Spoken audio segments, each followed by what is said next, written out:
આગામી સમયમાં ધર્મનું ભવિષ્ય તમને કેવું લાગે છે? બહુ જ ખરેખર આ મહત્વની અને સમજવા જેવી વાત છે. ધર્મ એ તો એક સનાતન તત્વ છે.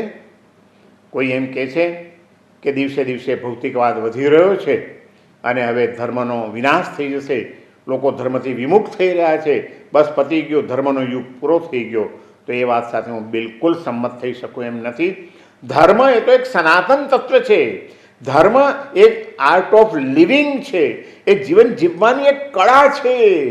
અને જ્યાં સુધી જીવન છે આ વિશ્વની ઉપર, ત્યાં સુધી ધર્મનું અસ્તિત્વ રાખવું જ પડશે. તો જ તમારું જીવન સુખમય, શાંતિમય, આનંદમય અને સફળતાની અનુભૂતિ કરાવનારું બની શકશે.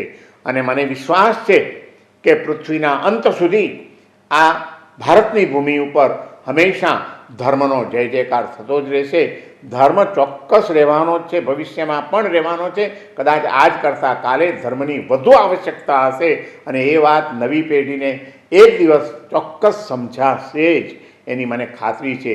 કારણ કે ભૌતિકવાદના માર્ગે દોટ મૂકી ચૂકેલો આજનો યુવાન એ ભૌતિકતાની મર્યાદાઓ એક દિવસ જ્યારે એને સમજાશે, એના લિમિટેશન્સ એના ખ્યાલમાં આવશે અને છતાં મનની અશાંતિ ઊભી જ છે એ પ્રશ્ન જ્યારે એને સતાવશે, ત્યારે એણે છેવટે શાંતિ માટે, હૃદયની નિર્મળતા માટે અને જીવનના આનંદ માટે અને સફળતાની સંતુષ્ટિ માટે એણે આખરે ધર્મના શરણે જવું જ પડશે.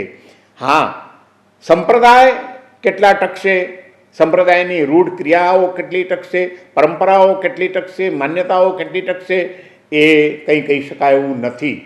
પરંતુ એ બધી માન્યતાઓ કે ક્રિયાઓ કે પરંપરાઓ, એની પાછળ રહેલું જે તથ્ય છે, ધર્મ, જે ધારણ કરી લે તે ધર્મ માણસને અશાંતિમાં પડવા ન દે, માણસને દુર્ગતિમાં પડવા ન દે, માણસને ખોટા માર્ગે પડવા ન દે, એને ધારણ કરે તે ધર્મ છે.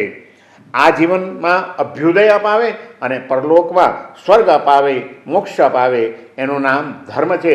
ધર્મની વ્યાખ્યા કરી છે, યતો અભ્યુદય નિશ્રેયસ સિદ્ધિ સ ધર્મ. જેમાં આ જીવનનો અભ્યુદય હોય અને પરલોકમાં પરમ સિદ્ધિની પ્રાપ્તિ હોય, એ જ ધર્મ કહેવાય. અને એવો ધર્મ તો ચોક્કસ ભવિષ્યમાં પણ ટકશે, વધુ જોરદાર રીતે આવીને એ ટકવાનો છે.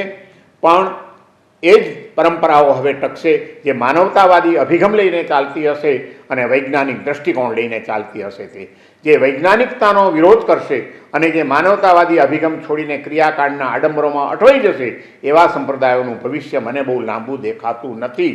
અને સમાજ એમાંથી વહેલી તકે જાગૃત થાય અને વૈજ્ઞાનિક દૃષ્ટિકોણ અને માનવતાવાદી અભિગમ લઈને ધર્મના કાર્યો કરતો રહે, તો સમાજનું પણ કલ્યાણ થશે, વિશ્વનું પણ કલ્યાણ થશે અને ભારતનું પણ કલ્યાણ થશે, એવી મારી દ્રઢ માન્યતા છે. ધર્મ તો રહેવાનો જ છે.